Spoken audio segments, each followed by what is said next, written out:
Hello, ladies and gentlemen. Thanks for joining me today again. I am back, your movie guru, back with another review. This time, I'm going to be reviewing for you guys what I think is a real treat, something that I enjoyed watching a lot. It's called Nobody. It stars Bob Odenkirk, Christopher Nielsen, Connie Nielsen, and Christopher Lloyd. If you're a big fan of either Breaking Bad or Better Call Saul, you'll recognize Bob Odenkirk. Really great actor. I highly recommend Better Call Saul or Breaking Bad. Both really, really great series. But for those of you who know anything about it, Bob Odenkirk plays, as the film title says, a nobody. Just a regular, boring, mundane, average dad.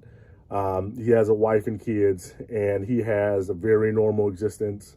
He clocks in every day to work. You know, he comes home to his wife and kids. He has to take out the trash. Very monotonous existence. But one day, a home invasion happens, and it sets off a trigger of events where he goes back to who he was in a previous life. In that regard, it reminds me of other films like The Equalizer with Denzel Washington, and even, to an extent, John Wick. And, you know, where these kind of normal, mild-mannered seeming guys, due to some chain of events, are brought back into their old lives.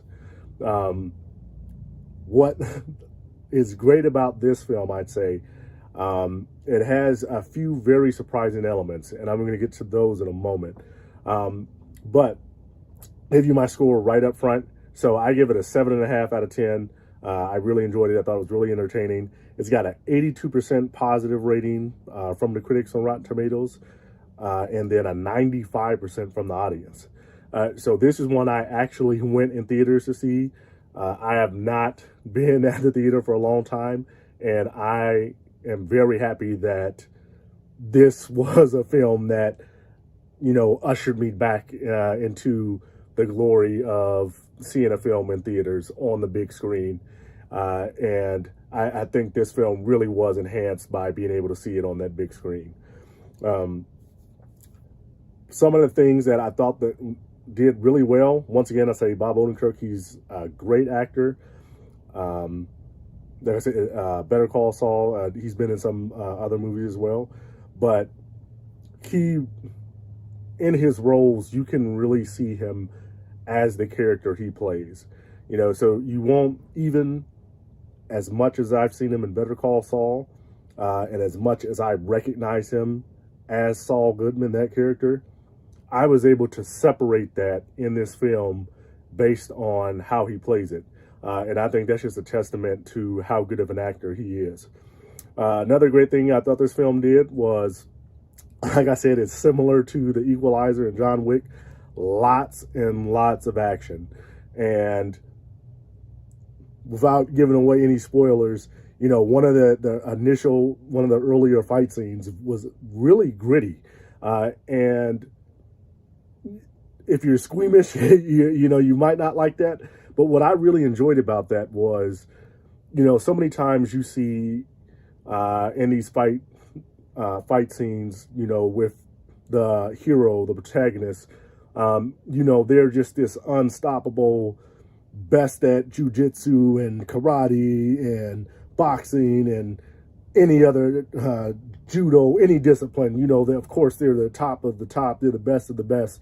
And so they're able to take on 10, 15 guys and do it and not get a scratch. And with this one, you know, that doesn't happen. It's much more of a realistic fight scene. And, you know, you really kind of wince and get squeamish at the points of things that are happening on scene. I will say that the film doesn't stay as realistic. So I'd say Equalizer is kind of a more realistic take on, you know, this previous high level previous government operative. And then John Wick is a more fantastical take of, you know, yeah, this is some previous, you know, bad guy, but, you know, he's unstoppable. This one, you know, it started off with that gritty scene, but then it as the movie goes on, it kind of gets more ridiculous. But I think that was the point. It's not something that, where it kind of lost its way, but, it wasn't that. That's how the film, it wanted to show this progression of, hey, seems like very normal, very believable, and then it just gets wilder and wilder and wilder until you get to the end, and then it devolves into, something that you would see in a Quentin Tarantino film. But I thought they did it a really good way of doing that. My preference would have been if they'd stayed in that type of realistic vein, just because that's not something that I see often. But I don't think that a lot of people are going to have a problem with the direction they took. That's the only reason why I didn't give it a higher score. I would have given it an 8 out of 10 if they would have kept it in that realistic vein, just because that's my personal preference. But I don't think that a lot of people are going to have a problem with the more fantastical way that they went, because the fight scenes, the gunfight scenes, they're all really good. And now getting to that thing that I thought was very surprising was, once again, like I say, if you know Bob Odenkirk, he hasn't done a film in this vein. And looking at him as an actor and looking at him, just as a person, you would have doubts thinking that he could do this type of role. If you just read the script, or if I described the movie to you, of what goes on in this movie and how dangerous this guy is and everything that he's able to do, and then I told you that the leading role was Bob Odenkirk, you would probably look at me with a pretty quizzical look. And so for him to be able to do that and then play it off really well, like I said, once again, I think that's a testament to his acting. And I really applaud the casting choice to be able to, see that in him, that he's able to do that and then bring that out of him. I like surprises like that, where you're able to look and see something that, you wouldn't normally see. This is not this big mega action star, a Jason Statham, okay, or, in previous days, an Arnold Schwarzenegger that you would expect to be in this type of role. So I really enjoyed that. Like I said, a 7.5 out of 10. I could honestly see a lot of disagreement with this. I can see a lot of people telling me that, no, this was much better than what you were saying. I enjoyed it a lot more. Or, if you're that type that say that, compared to the Equalizer and the John Wick films, you might say that, I consider this in those type of same veins, but not on those films level.